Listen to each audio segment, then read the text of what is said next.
Hello guys, welcome to my channel. இன்னைக்கு நம்ம பார்க்க பார்த்தீங்கன்னா ஒரு ட்ரூ லவ் ஸ்டோரி பற்றி பார்க்க போகிறோம். இதுவரை நம்ம சேனல் எல்லாமே ஃபேண்டசி ஸ்டோரி தான் வந்துச்சு. ஃபர்ஸ்ட் டைம் ஒரு ட்ரூ லவ் ஸ்டோரி. இந்த லவ் ஸ்டோரி பார்த்தீங்கன்னா நான் எனக்கு தெரிஞ்ச என்னோட லவ் ஸ்டோரி தான். அவங்கள்ட்ட வந்து நம்ம சேனல் ஆரம்பிச்சிருக்கேன். இது வந்து நான் ஃபுல்லாக வந்து ஃபேண்டசி ஸ்டோரி போட்டுருக்கேன். ஃபர்ஸ்ட் டைம் ஒரு ட்ரூ லவ் ஸ்டோரி சொல்லுவாங்க, அது ஒரு லவ் ஸ்டோரி சொல்லலாம் நினைக்கிறேன். வந்து அதை என்னை கஷ்டப்பட்டு கரைஞ்சி இந்த ஒரு கதையை வாங்கிட்டு வந்து உங்களுக்கு சொல்லலாம் அப்படின்னு நினச்சிருக்கேன். தூத்துக்குடியில் 1989 பிறகுறாங்க. இவங்க வந்துட்டு 2000 இருக்கிற டைமில் வந்து அவங்க ஃபேமிலி எல்லாமே ஒரு தொழில் சம்மந்தமாக தெலுங்கானா போகிறாங்க. தெலுங்கானா போயிட்டு அங்கே போயிட்டு இந்த மாதிரி பிஸ்னஸ் நடந்ததுன்னா அந்த டைமில் வந்து அந்த ஸ்நாக்ஸ் எல்லாமே ரெடி பண்ணி சேல்ஸ் பண்ணுவாங்கல்ல. பொதுவாக நம்ம ஊர் கடைகள் அப்போ அந்த டைமில் வந்து ஃபுல்லாக வெளியூருக்கு போய் இந்த ஸ்நாக்ஸ் எல்லாம் சேல்ஸ் பண்ணுறது ரொம்ப ஒரு வழக்கம். ஆனால் அந்த டைமில் ஆரம்பிச்சு பெரிய பிஸ்னஸ் பண்ண இருக்காங்க இப்போ எல்லாருமே. ஸோ அந்த டைமில் வந்து ஆரம்பிச்சு அவங்க ஃபேமிலி இந்த ரன் ஆகிட்டு இருக்கு. நம்ம அந்த அண்ணன் பேர் நான் சொல்லவே இல்லை உங்ககிட்ட. ஃபர்ஸ்ட் அந்த அண்ணன் பேர் என்ன அப்படின்னு கேட்டிங்கன்னா, அந்த அண்ணன் பேர் வந்து பிரேம். ஸோ இதுதான் வந்து என்னோட ஸ்டோரி. இந்த ஸ்டோரி தான் நம்ம ஃபுல்லாக நீங்கள் பார்க்க போகிறோம். அதுக்கு மட்டும் நம்ம சேனலுக்கு புதுசாக வந்து மாதிரி சப்ஸ்கிரைப் பண்ணி பெல் ஐக்கானை கிளிக் பண்ணி நான் போட வேண்டிய வீடியோ வரும்.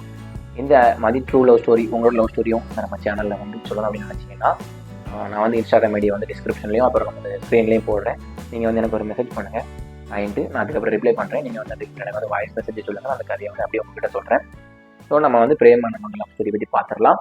பிரேம் அவங்க பார்த்தீங்கன்னா தெலுங்கானாவில் வந்து படிக்க ஆரம்பிக்காங்க. போய் ஸ்கூலில் வந்து சேர்றாங்க. 1983 2000 அப்படிங்கும்போது 11 வயசு, கிட்டத்தட்ட 11 வயசில் வந்துட்டு ஸ்கூல் வந்து இங்கே பாதி தமிழ்நாட்டில் டிஸ்கன்டினியூ பண்ணிட்டு அவங்க படிக்கிறாங்க. எங்களோட சொந்த ஊர் பார்த்தீங்கன்னா தூத்துக்குடி மாவட்டம். தூத்துக்குடியில் வந்து சின்ன கிராமத்தில் இருக்கிறாங்க.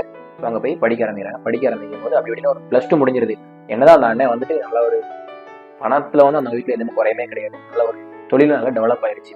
இவங்க வந்து வளர வளர தொழில் பயங்கர டெவலப் ஆயிடுச்சு. நல்லா அவங்க சொந்த ஊர் அந்த ஊர்லேயே தெலுங்கானாலே ஒரு சொந்தமாக வந்து கம்பெனி ஆரம்பிச்சிட்டாங்க. அவங்க கம்பெனி ஆரம்பிச்சு அந்த நல்ல ஒரு பீக்கில் போயிட்டு இருந்த டைம் இவர் வந்து அப்போ காலேஜ் ஸ்கூல் முடிக்கிறார். ஸ்கூலிங் முடிச்ச உடனே காலேஜ் படிக்கணும். காலேஜ் படிக்கணும்னா எங்கே சூஸ் பண்ணலாம், தமிழ்நாடுக்கு போகலாமா இல்லைன்னா வேற எங்கே போகலாமா அப்படின்னு நினச்சிட்டு இருக்கும்போது அந்த அண்ணனோட வந்துட்டு பிரதர் வந்து மும்பையில் படிச்சுட்டு இருக்காங்க. அவங்க வீட்டில் வந்து ஒரு அண்ணன் ஒரு அக்கா 2 பேர் இருக்காங்க. ஸோ அவங்க 2 பேருமே மும்பையில் படிச்சுட்டு இருக்காங்க. மும்பையில் படிச்சுட்டு இருக்கும்போது தனியாக ரூம் எடுத்து ஸ்டே பண்ணி படிச்சுட்டு இருக்காங்க. ஸோ தம்பி அங்கே போகட்டும் அப்படின்ட்டு வீட்டில் எல்லாம் முடிவு பண்ணி நம்ம பிரேமி அங்கே அனுப்பி வச்சிருக்காங்க. பிரேமுக்கு வந்து புது இடம். ஃபர்ஸ்ட் டைம் மும்பை போகிறாரு. மும்பை போகும்போது காலேஜுக்கு போகும்போது ரொம்ப ஒரு டிஃப்ரெண்டாக இருக்குது. ஏன்னா எல்லாருமே டக்குன்னு ஹிந்தி பேசுவாங்க. இவருக்கு வந்து நல்லா வந்து தெலுங்கு தெரியும், பட் வந்து ஹிந்தி வந்து கொஞ்சம் தான். ஸோ அவங்க பொண்ணு ஹிந்தி கொஞ்சம் திணறாரு. ஃபர்ஸ்ட் இயர் வந்து ஃப்ரெண்ட்ஸ் எல்லாமே கொஞ்சம் அப்புறம் வந்து கனெக்ட் ஆகி அதுக்கப்புறம் நல்லா வந்து ஃப்ரெண்ட்ஸ் எல்லாம் சப்போர்ட் பண்ணி அதுக்கு பார்த்தீங்கன்னா ஹிந்தி கற்றுக்கிறாரு. நல்ல ஒரு பீக்கில் போயிட்டு இருக்கு. காலேஜ் நல்லா ஜாலியாக என்ஜாய் பண்ண ஆரம்பிச்சிட்டாரு. என்ஜாய் பண்ணிட்டு இருக்கும்போது அப்போ பார்த்தீங்கன்னா அவங்களோட ஃப்ரெண்ட்ஸ் வந்து ஒரு பொண்ணை வந்து ஐஸ்வர்யா வந்து அந்த டிபார்ட்மெண்ட்டில் படிக்கிற. இவங்க வந்து PKM department of BSc computer science. செம்மையாக இருக்கும், அழகாக இருக்கும் அப்படின்ட்டு நிறைய பேர் அவங்க கதை சொல்லிட்டு இருக்காங்க. நம்ம ஐஷு பார்த்தீங்கன்னா அங்கே லோக்கலில் உள்ள எம்எல்ஏவோட பொண்ணு. அவங்க பார்த்தீங்கன்னா ஒரு அக்கௌண்ட் அவங்க வீட்டில், அம்மா இவ்வளோ தான் அவங்க வீட்டில். ஸோ அவங்க வந்து செம்மையாக நல்லா ஜாலியான டைப் தான் ஐஷுவும்.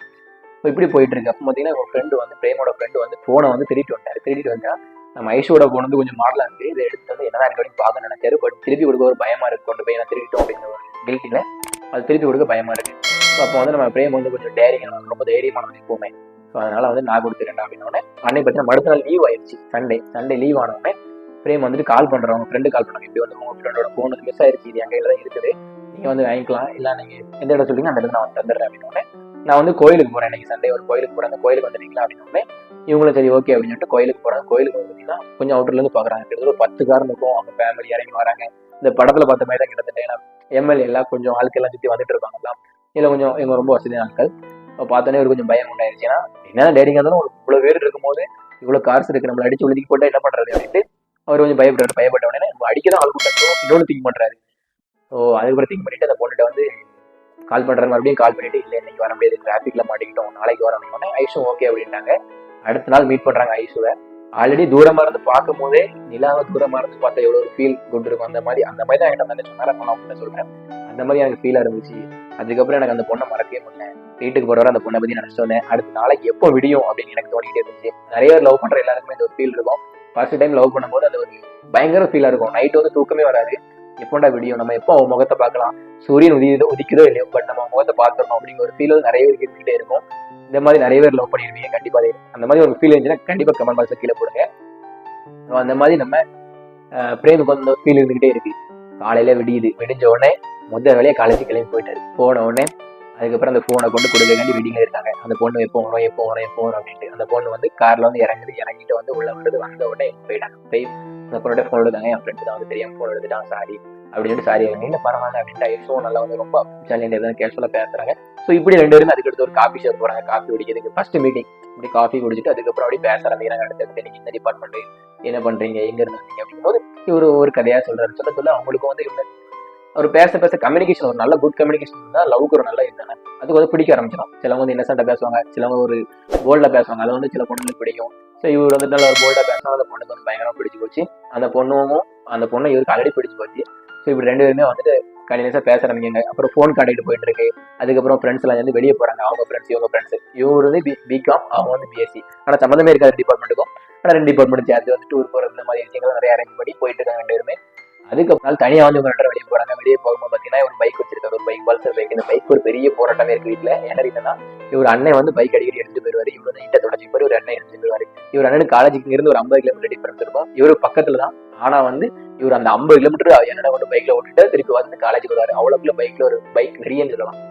அதனால பல்சர் பைக் அப்போ அந்த டைம்ல பீக்ல இருந்துச்சு. பல்சர் பைக் ஸ்டார்டிங் வரும்போது பயங்கரமா இருந்துச்சு அந்த பைக்லாம் பாக்குறதுக்கு. இப்போ வந்துட்டு எடுத்து ஒரு காலேஜ் போயிட்டு அந்த பொண்ணை கூப்பிட்டு வெளியே போறாங்க. வெளியே போனேன் அன்னைக்கு பேசுறாங்க 2 பேருமே. வெளியே பேசும்போது ஒருத்தருக்கு ஒருத்தர் பிடிச்சிருச்சு. ஸோ வந்துட்டு நான் ஃபர்ஸ்ட் நாள் ஒன்று பார்க்கும்போதே எனக்கு ஒன்று பிடிச்சிருச்சு. நான் வந்து ஒன்று திருமணம் பண்ணிக்கலாம், அதாவது கல்யாணம் பண்ணிக்கலாம் அப்படின்னு நினைக்கிறேன் அப்படின்ட்டு வந்து நம்ம பேசினோடனே அவங்க ஐஷுக்கும் ஓகே சொல்லிட்டாங்க. பட் வீட்டை நினைச்சா 2 பேரும் கொஞ்சம் பயம்.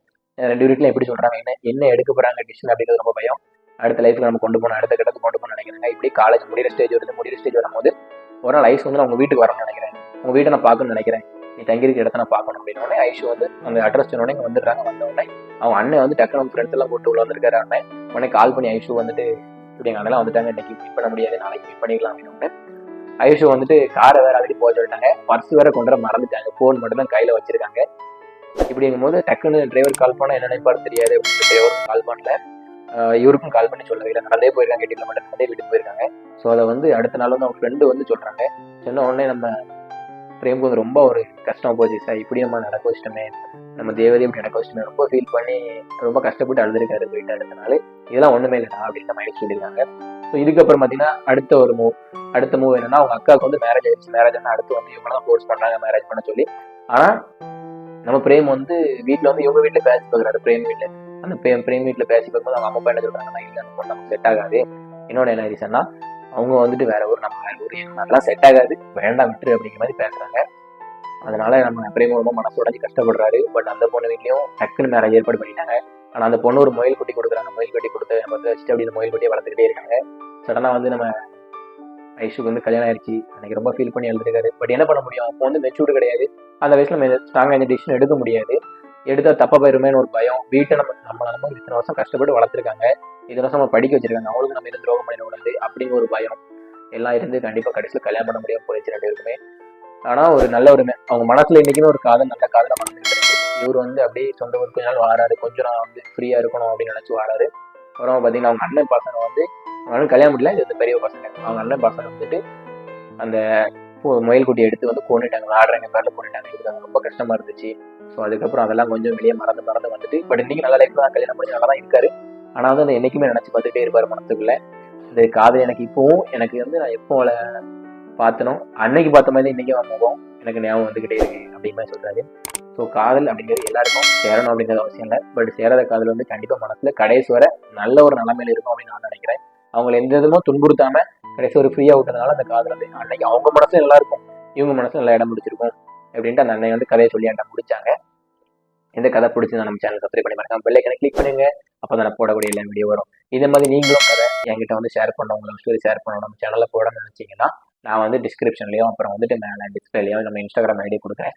அதில் வந்து எனக்கு ஃபாலோ பண்ணிட்டு மெசேஜ் பண்ணுங்க, நான் வந்து ரிப்ளை பண்றேன். அதுக்கப்புறம் நீங்க வந்து உங்களோட கதையை சொல்லுங்க, நம்ம சேனல்ல போடலாம். பாய்.